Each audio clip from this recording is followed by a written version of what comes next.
सत्यजीत राय की लिखित आज की कहानी प्रोफेसर हीज पीस पीस।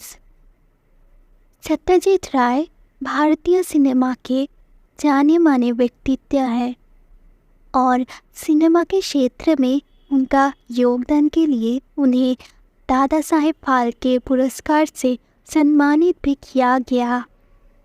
एक सफल फिल्म निर्माता, निर्देशक, पाठक था। लेखक होने के साथ साथ वह एक साहित्यिक लेखक भी थे।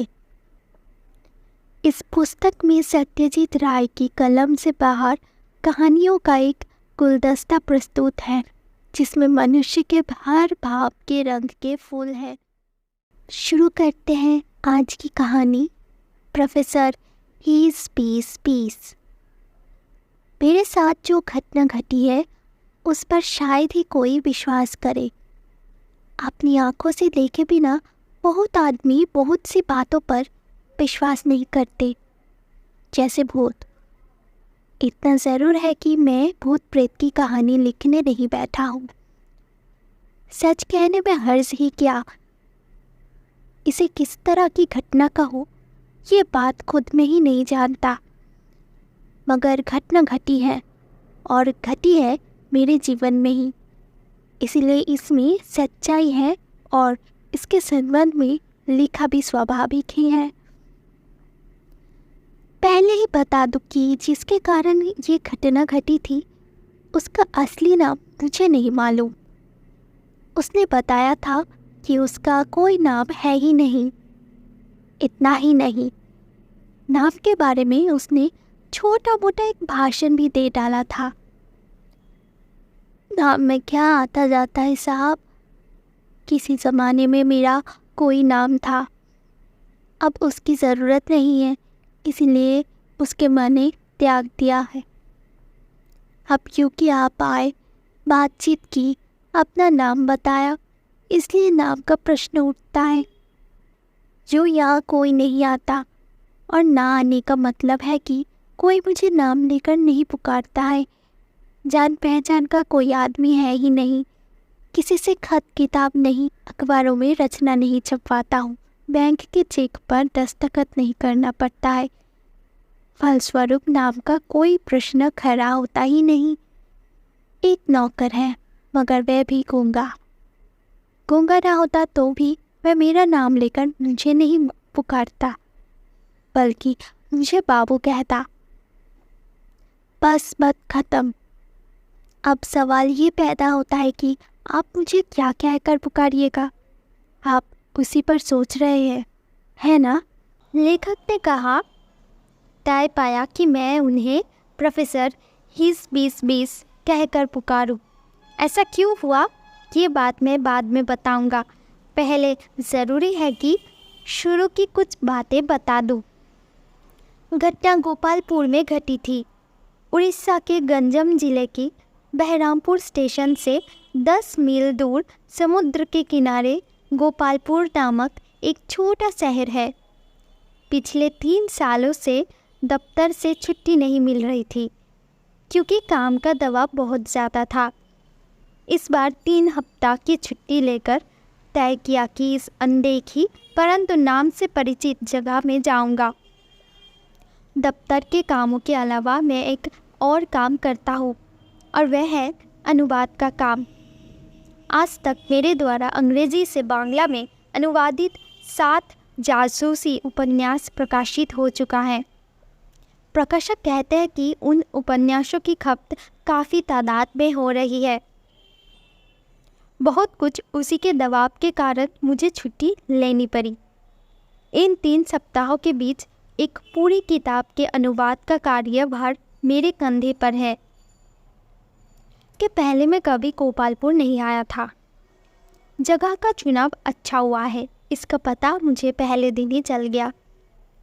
इतने एकांत और मनोरम स्थान इसके पहले मैंने बहुत ही कम देखा है। एकांत होने का एक दूसरा ही कारण है कि अप्रैल का महीना है। अप्रैल सैलानियों के आने का मौसम नहीं होता। वायु परिवर्तन के लिए आने वाले लोगों का झुंड अभी यहाँ नहीं पहुँचा है। मैं जिस होटल में आकर टिका हूँ वहाँ मेरे अतिरिक्त और एक व्यक्ति है, एक वृद्ध आर्मेनियन नाम मिस्टर एराटून। वह होटल के पश्चिमी छोर के एक कमरे में रहते हैं और मैं पूर्वी छोर के एक दूसरे कमरे में। होटल के लंबे वरांदे के ठीक नीचे से ही रेतीला मैदान शुरू हो जाता है। 100 गज की दूरी में फैली रेत पर समुद्र की लहर आकर पछाड़ खाती रहती है। लाल केकड़े बीच बीच में बरामदे पर चढ़कर पहलकदमी करने आते हैं। मैं डेक चेयर पर बैठा बैठा लेखन का कार्य करता रहता हूँ। शाम के वक्त 2 घंटे के लिए काम करना बंद कर देता हूँ और रेत पर पहलकदमी करने के लिए निकल जाता हूँ।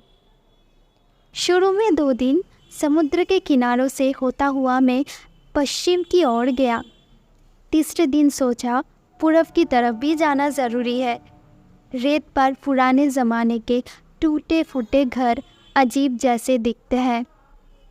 मिस्टर एराटून ने बताया था कि ये घर 300-400 साल पुराने हैं। किसी ज़माने में गोपालपुर डचों की चौकी था। इन मकानों में से ज़्यादातर उसी ज़माने के हैं। दीवार की ईंटें चिपटी और छोटी छोटी हैं। दरवाजे और खिड़कियां के स्थान पर सिर्फ दरारें रह गई हैं और छत के नाम पर छबनी के जगह खुली जगह ही ज़्यादा है। और कहा, मैंने एक घर के अंदर घुसकर देखा और वहाँ सन्नाटे का आलम पाया। पूरब की तरफ कुछ दूर जाने पर देखा एक जगह रेतीला भाग काफ़ी चौड़ा है। इसके फलस्वरूप शहर बहुत पीछे छूट गया है। करीब करीब पूरी जगह लगभग 100 तिरछी पड़ी नाव से भरी हुई है। समझ गया कि मछुआरे यहीं से नाव लेकर समुद्र में मछली पकड़ने निकलते हैं। देखा मछुआरे जहाँ जहाँ जमा होकर अड्डेबाजी कर रहे हैं, उनके बच्चे पानी के पास जाकर केकड़े पकड़ रहे हैं। 4-5 सुअर इधर उधर चक्कर लगा रहे हैं। इसी बीच एक उल्टी पड़ी नाव पर 2 बंगाली सज्जन बैठे हुए नजर आए।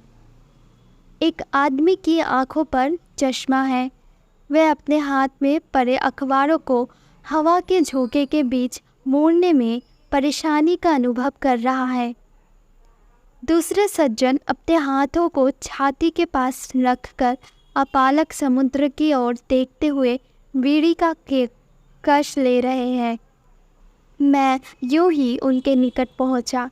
अखबार वाले सज्जन ने परिचय प्राप्त करने की मुद्रा में पूछा, आप यहाँ नए नए आए हो? हाँ, 2 दिन। साहबी होटल में टिके हो? लेखक ने मुस्कुरा कर कहा, आप लोग यही रहे? अब वे अखबार को संभालने में सफल हो गया। बोले, मैं यही रहता हूँ। 26 वर्षों से गोपालपुर में हूँ। न्यू बंगाली मेरा ही होटल है। तब हाँ, घनश्याम बाबू आपकी ही तरह चेंज में आए हैं। लेखक ने कहा, अच्छा। और बातचीत का सिलसिला खत्म कर आगे बढ़ने लगा। तभी भला आदमी एक दूसरा ही सवाल पूछ बैठा, उधर कहाँ जा रहे हैं? यूं ही जा रहा, घूमूंगा और क्या। क्यों? अरे मुसीबत में फंसा। क्यों? घूमने जा रहा हूँ, ये भी उनसे कहना होगा। तब तक वह खड़े हो चुके थे। रोशनी आहिस्ता आहिस्ता फीकी पड़ती जा रही है। आसमान के उत्तरी पश्चिमी हिस्से में मेघ का एक स्पाह चकत्ता आहिस्ता आहिस्ता फैलाता जा रहा है। आंधी आएगी क्या? भले आदमी ने कहा। 1-8 साल पहले कुछ कहा नहीं जा सकता था। उस समय ऐसी हालात थी कि जहाँ मर्जी हो आदमी घूम फिर सकता था। पिछले सितंबर से पूर्व की तरफ मछुआरे की बस्ती से 1-8 मील दूर एक आदमी डेरा डाले बैठ गया है। इन टूटे फूटे मकानों को देख रहे हैं ना, ठीक वैसा ही एक मकान है। मैंने उस मकान को नहीं देखा है, यहाँ के पोस्टमास्टर महापात्र ने बताया कि उसने देखा है। लेखक ने कहा, साधु सन्यासी टाइप के आदमी है क्या? बिल्कुल नहीं। फिर? वे क्या है मालूम नहीं। महापात्र ने बताया है कि मकान के टूटे फूटे हिस्से को तिरपल से टांग रखा है। अंदर क्या करते हैं किसी को भी नहीं पता। तब हाँ, छत के एक छेद से बैंगनी रंग का एक धुआं निकलता हुआ दिखाई पड़ा है। मकान मैंने नहीं देखा है, लेकिन उस आदमी को 2 बार देख चुका हूँ। मैं इसी जगह बैठा हुआ था, वह मेरे सामने से पैदल जा रहा था। हरदिया कोट पतलून पहना था। दाढ़ी मूछ नहीं है, लेकिन सिर पर घने बाल है। चहलकदमी करता हुआ मन ही मन कुछ बुड़बुड़ा रहा था।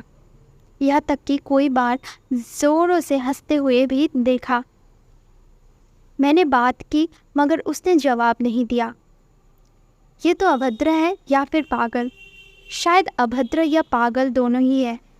उसके पास एक नौकर भी है। वह सवेरे के वक्त बाजार में दिखाई पड़ता है। इतना हट्टा कट्टा कोई दूसरा आदमी मैंने नहीं देखा है साहब। उसके सिर के बाल छोटे छोटे हैं, लंबा चौड़ा चेहरा, बहुत कुछ इस सुअर के जैसा। या तो वह गूंगा है या फिर मुंह बंद किए रहता है। सामान खरीदने के समय भी जवान से शब्द नहीं निकलता है। दुकानदार के हाथ के इशारे से बता देता है। मालिक चाहे जैसा हो, लेकिन वैसा नौकर जिस घर में है वहाँ ना जाना क्या अक्लमंदी का काम नहीं है? घनश्याम बाबू भी तब तक उठकर खड़े हो चुके थे। वीरी को रेत पर फेंक कर बोले, चलिए साहब। दोनों आदमी जब होटल की ओर रवाना होने लगे तो मैनेजर बाबू ने बताया कि उनका नाम राधा विनोद चाटुर्जे है। इसके साथ ही उन्होंने अपने होटल में आने का अनुरोध भी किया। जासूसी उपन्यासों का अनुवाद करते करते रहस्य के प्रति मेरे मन में जो एक स्वाभाविक आकर्षण पैदा हो गया है, ये बात न्यू बंगाली होटल के मैनेजर साहब को मालूम नहीं थी। मैंने घर लौटने की बात सोची ही नहीं, बल्कि पूरब की तरफ ही बढ़ता गया। अभी भाटे का समय है। समुद्र का पानी पीछे की ओर चला गया है। ज्वार भी बहुत कम आ रही है। किनारे के जिस स्थान पर लहर झाग उगल रही है, वहाँ कुछ कौवे फुदक रहे हैं। फेनों का अंबर सरसराता हुआ आगे बढ़ता है और फिर पीछे हट जाता है। उसके तुरंत बाद फेनों के बुदबुदे को चोंच मारकर कौवे जैसे कुछ चीज़ खाने लगते हैं। मछुआरे के गांव को पार करने के बाद लगभग 10 मिनटों तक मैं आगे की ओर चलता गया। भीगे रेत पर एक चलती हुई लाल चादर देखकर शुरू में मैं हकचका उठा। निकट जाने पर पता चला कि ये केकड़ों का दल है, जो पानी हट जाने के कारण झुंड बनाकर अपने निवास स्थान की ओर लौट जा रहा है। और 5 मिनटों तक चलने के बाद उस मकान पर नज़र पड़ी। तिरपल के घेरे की बात पहले सोच चुका था, इसलिए पहचानने में असुविधा नहीं हुई।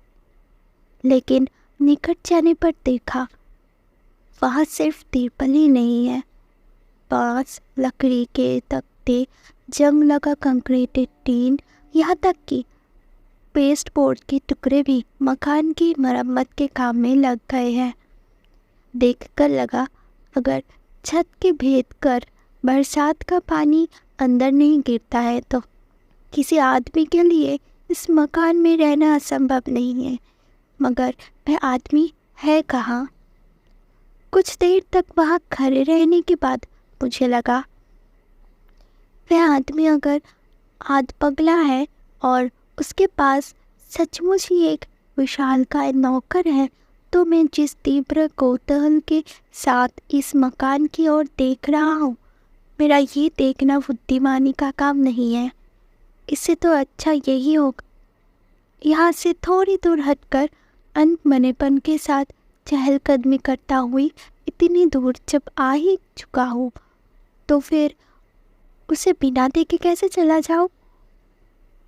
मैं यह सब सोच ही रहा था कि एकाएक ऐसा लगा जैसे घर के सामने के दरवाजे के दरार के पीछे अंधेरे में कोई चीज़ हिल डुल रही है।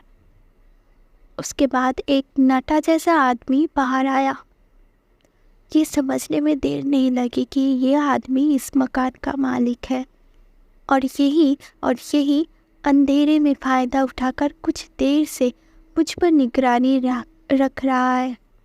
आपके हाथ में 6 उंगलियां देख रहा हूँ। अचानक महीन आवाज़ सुनाई थी। बात सही है, मेरे हाथ में अंगूठे के पास एक ज़्यादा उंगली मेरे जन्म से ही है और जिसमें मैं कोई काम नहीं लेता हूँ। लेकिन इस आदमी ने इतनी दूर से इसे कैसे देख लिया? जब वह बिल्कुल पास चला आया तो देखा उसके हाथ में पुराने ज़माने की एक आँख से देखे जाने वाली दूरबीन है और उसी से वह बेझिझक मेरे अध्ययन कर रहा था। दूसरी उंगली अवश्य ही अंगूठा है ना? उस आदमी के गले की आवाज़ अत्यंत महीन है। इतनी उम्र के किसी आदमी की आवाज़ इस तरह की मैंने कभी नहीं सुना। आइए, बाहर क्यों खड़े हैं? उसकी बात सुनकर मुझे आश्चर्य हुआ। राधा विनोद बाबू की बातों से इस आदमी के बारे में मैंने कुछ और ही धारणा बनाई थी, लेकिन अब देखने में आया कि बहुत खुशमिजाज है। अभी वह मुझसे 10 हाथ की दूरी पर है।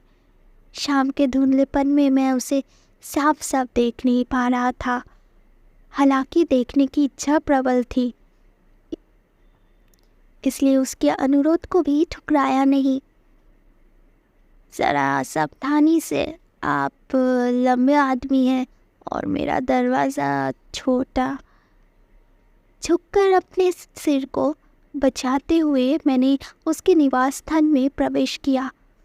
एक पुरानी सीधे गंध के साथ समुद्र की नमी से भरी एक गंध तथा एक अजनबी गंध मिलजुल कर इस 5 मिली पैबंददार मकान में सामंजस्य सब स्थापित कर रही है।